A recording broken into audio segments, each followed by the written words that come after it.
Hello, everyone, and welcome to episode 6 of the Fork Fix podcast. I am Cheri Bant, and this episode is titled Size Matters. I'm talking about your plate. Okay, so let's just dig in. Today we're going to be talking about whole food plant-based eating, of course, because that's what this is mainly about, what these podcasts are mainly about. But we're going to be talking about it in regards mainly to weight loss, really. And I want to share that in the whole food plant-based world, there are many out there that express that you can eat copious amounts of food as long as it falls within the whole food plant-based label. So as long as it's whole food plants, and weight will just, it'll magically drop off. And while there is a lot of truth to that, lots and lots of truth to eating whole food plant-based and having some awesome weight loss, and you don't have to weigh or measure or count, there are some things that can trip you up, especially in the beginning for those that are transitioning from the standard American diet. So I kind of wanted to talk about that a little bit.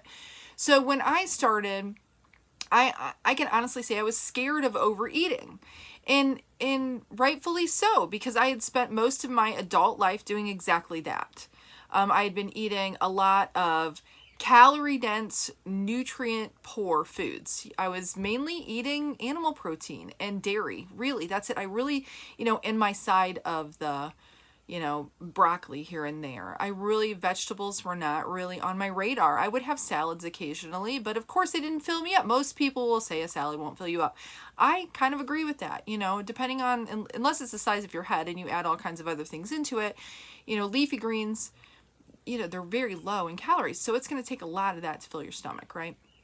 And we'll talk about that a little bit more. But so I have some tips in regards to the things that could maybe trip you up and will help you gain health and lose weight. And first off, something that I learned while taking my holistic nutrition course that I was kind of surprised about, that I honestly didn't know. And maybe those of you listening already know this, but I didn't know it. But it made total sense to me once I heard it. It's that it takes about 20 minutes for your brain to send off the full signal from when you begin eating. So 20 minutes, guys. So let me just share a little bit about my life and how, from the time that I started having kids, 1 or 2 kids, it's still tough with a couple kids, but I added more and more and more children. Again, I've mentioned this before, but I have 8 kids. So as a mom with a shit ton of kids, when it came time to eat, like making dinner and eating, I just found that if I wanted to eat my food and it still be warm, I had to shovel that shit down, right? And I know that I can't be the only one out there that's like this. And it doesn't have to be a mom. It could be a dad. If you're hurried, if you're someone that works a lot of hours, you only have a short time for lunch or maybe dinner or whatever, you have a tendency to shovel in the food. Most people do. We're in a hurry. We're always hurrying, right? So you eat, quick, right? So the 20-minute thing, let's talk about that. If it takes 20 minutes for your brain to send the full signal or let you know that you're full, then you're gonna overeat. You're just gonna overeat. And that's exactly what I did for most of my adult life. And so each year I would add more and more and more weight. And it wasn't like I would gain 20 or 30 pounds, but it was, maybe 10, and just add that by overeating and eating fast. So the first thing is you need to slow down when you're eating. And of course, that's gonna help you to know when you feel full. The other thing is chewing is so critical to digestion. I learned a lot about how just chewing your food helps the digestive juices start in your mouth, and that the digestion starts there. But it also sends signals to the rest of your digestive system to get it ready for what's to come. So if you're woofing it down, you're not going to get everything you need to get out of your food. Your body's not going to be able to process your food, not in the way that it needs to. So one, if you're eating the standard American diet, you need to eat whole food plant-based. But even eating whole food plant-based, if you're eating rapidly like you typically would before, you're not getting the biggest benefit in terms of eating whole food plant-based. And I will say I'm in a lot of Facebook groups, social media groups, and there are people that go whole food plant-based and they struggle with weight. I think women especially have trouble when they get older, and hormonally there's a lot of things that play there.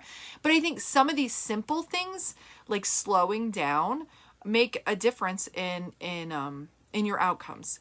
So this is where the size of your plate or bowl or whatever, comes into play here. And this is the tip that I have. So if you follow me on Instagram, if you don't, you should. It's the Fork Fix over there on Instagram. If you're, a Facebook person, you could follow me on Facebook. I actually just started a Pinterest account. There's really not much on there, but you could hop over there and follow me too. I'd love to have you follow along.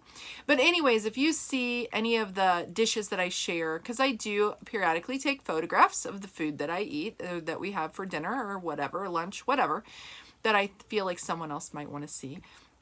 And I share it on this beautiful china. And actually, I'm joking. I'm lying. I don't share it on beautiful china.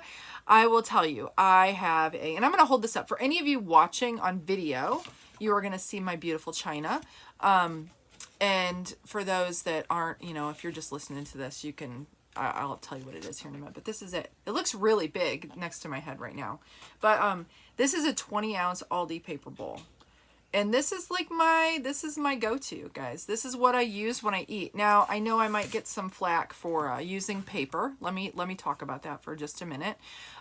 We don't use it for everything, but we live in a really tiny house. There's, about 1,000 square feet, 9 of us living here. We don't have a dishwasher, which we do dishes all day long. There's several of us that take turns doing shifts of dishes. We cook a lot, so we have a lot of dishes. They're much easier to clean, I will tell you, since we're eating whole food plant-based. Don't have to deal with all the grease and stuff. But we have a septic system. So we have to be mindful of the water that we're putting through it. So it just helps. So long ago, well, not that long ago. We haven't lived here that long, but I digress. But anyways, we started using these Aldi paper bowls. So when I started eating whole food plant-based, that was my go-to. I would fill up my bowl, right?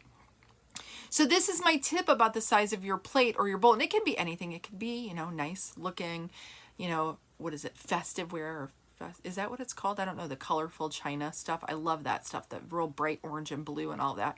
Maybe you have some of that. Maybe you have, try to pick something that's smaller, because if you think about the 20 minutes that it takes for your brain to send the signal, if you're using a huge plate and you put all of these wonderful, let's say you're really hungry, you put all of the wonderful rice or potatoes and your sauteed vegetables and all of that, you're going to have a tendency to put more on your plate than you would. And if you're someone who eats fast, then you might be eating too rapidly and, too much on your plate, eating rapidly, and bang, you've overeaten what you need.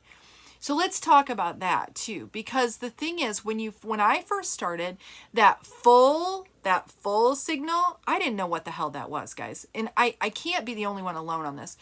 Eating the standard American diet, keto diet, whatever it was, Nutrisystem. I got those for a while. They completely tore up my stomach, but the frozen dinners, and I'd eat one and I'd be like, I want some more fucking food, because that was not enough. I didn't feel full, right?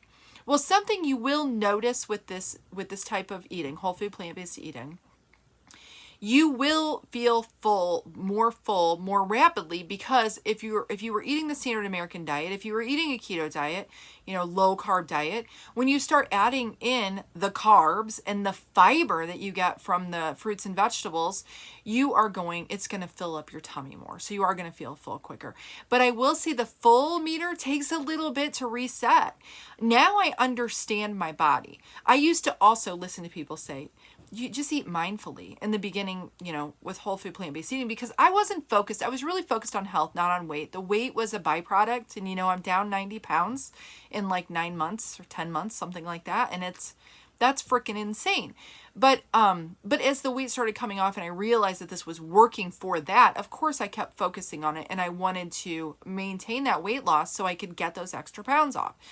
So anyways, mindful eating, I understand now, being mindful of what I'm putting in my mouth, how I'm fueling my body. But in the beginning, that was something I had to learn because I didn't understand it. So just stick with it, using the size of your plate to start out with, or your bowl. If you put those wonderful plant foods in there, whatever, and then you eat slowly, chew slower. And then if you're still hungry, go get more food. Don't limit yourself. Don't restrict yourself. But the thing is, you want to give your body time to digest that food and really know if you're full. And that takes a little time to readjust if you were like me and eating the way that I was. So the other thing I want to say is that, I'm looking at my notes here, that calorie density. Now, I could probably do a whole podcast on calorie density. And I think I might actually, because if you're like me, I like to listen to podcasts, but for some things I like to see things visually. And calorie density is something that I think having a graph or seeing it sometimes can have a bigger impact. But this is a critical thing for whole food plant-based eating. You can get so many good recipes on, like, do the Googles, do, whole food plant-based or vegan, no oil, because I do suggest doing little to no oil. I think that's the best way to go. It's the best for your body. It's the best for health and weight loss. But anyways, you can do that, and you can find really rich substitutes for the what you used to eat. Let's say you want fettuccine Alfredo. You can find that recipe. I've made it. It's super delicious. Let's say you want to make, what's another thing? You want to, this is another pasta dish, but a mac and cheese, maybe like a butternut squash mac and cheese or something like that. Or you want to do like a creamy kind of thing because you were used to having, butter, cheese, milk. Those are the things that you have to be mindful of. And this is where the mindfulness comes in. Calorie density is important because it plays a huge role in the success if you're trying to lose weight and you're trying to gain your health, and how quickly that's going to happen. So lower calorie foods that are high in nutrients, lower in calories, like let's talk about your vegetables, your fruit, potatoes, whole grains, rice, beans, those things are going to be lower in calories, high in nutrients. But the things that, for instance, high in calories, avocado. I love avocados. I've really been mindful, though, of how many of those that I eat or how often or frequently. I still have them, but I think of it as kind of like a treat and not something I have every day. Another thing is minimally processed, like breads or cereals or crackers. You can find really good ones that don't have oil, but they're going to be higher in calories, right? And nuts and seeds, and that's where like your avocado, your fettuccine, your, the mac and cheese, those creamy kinds of things. They come usually from a nut-based sauce. So those things are going to be higher in calories. So then if you consume those a lot, even if you're putting them in the smaller bowl or plate, then, you're not... Of course, if you're trying to lose weight, you might struggle with the weight loss a little bit more. And I think that that's where a lot of people have roadblocks within the whole food plant-based movement when it comes to weight loss. So calorie density is definitely something that I think I will dig into. If any of you out there want more information on it, I think I might even do a blog post on it, because you can actually see foods and in comparison, and that would help. I think, for those that are visual learners. But anyways, this isn't a super long podcast, but to recap kind of what we talked about, use a smaller plate or bowl. Slow down when you're eating, take the time to chew. I know I've heard people, I gotta tell you, before eating whole food plant-based, I even had people use a smaller plate, but because of what I was eating, it didn't really work. Now having those, low calorie, high nutrient dense foods, high in fiber foods, it does make a difference. But anyways, smaller bowl or plate, slow down to chew, helps with your digestion, and then try to stay on that lower calorie density scale if you can when you're picking most of your foods. Now, you definitely have to have the stuff that's higher occasionally, because you need balance and you need to not have restriction. And although I struggle with the idea of food addiction, it's definitely real, and some of those things can be triggers. So getting to know your body is so critical and important. And I will say eating whole food plant-based has allowed me to understand and be able to know what my body's telling me, and it not be like just craving the crap because I'm not giving it the proper fuel. So anyway, I hope that this is something that's helpful for you. If it is, I would love it if you'd leave a little, kind review. Actually, you could say whatever you'd like, but it'd be nice to have, hear back from any of you out there listening and what you think about the podcast here. And I love being able to share about this way of eating because it is a lifestyle and it can change your life. It has truly changed mine, and I know that I'm not the only one. And I'm just a regular person, and you can have the same success that I've had just by eating whole food plant-based. So I'll leave you with this, all right? Don't be screwed by food. Eat whole food plant-based, eat your plants, move your body, and yeah. So thanks for listening, and I will be back next week. And look for that blog post on calorie density. I think that I will, I'll put that out there maybe next week. It's something to look for on Wednesday. If you want to see my latest blog post, you can hop over to theforkfix.com. But again, have a blessed one. I'll see you later. Bye now.